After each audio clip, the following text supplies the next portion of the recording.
Donc la question c'est qu'est-ce que les patients peuvent faire une fois qu'ils ont compris que ces médicaments étaient toxiques et qu'il fallait respecter son cholestérol. Pas simplement le cholestérol dans le sang, mais surtout le cholestérol dans les cellules, dans les tissus, dont on ne connaît pas les taux exacts. Mais par contre, les médicaments les diminuent.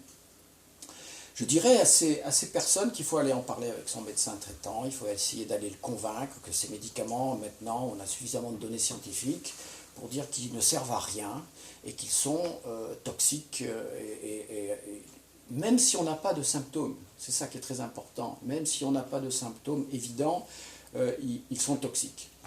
Je pense qu'il ne faut pas penser qu'en arrêtant le médicament, on va se protéger de l'infarctus.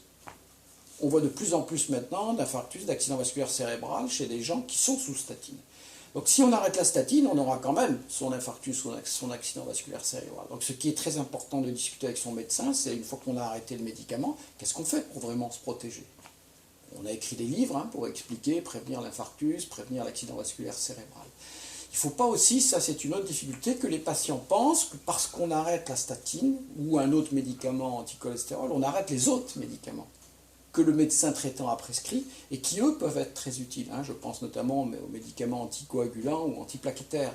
Ceux-là, ils sont justifiés, très généralement. Et donc, arrêter un médicament ne veut pas dire rejeter tous les médicaments qui ont été prescrits. Et donc, il faut forcément aller discuter avec son médecin traitant et voir, peser le pour, peser le contre. Pour ce qui concerne les médicaments anticholestérol, définitivement, on a la preuve scientifique qu'ils sont inutiles et qu'ils sont toxiques.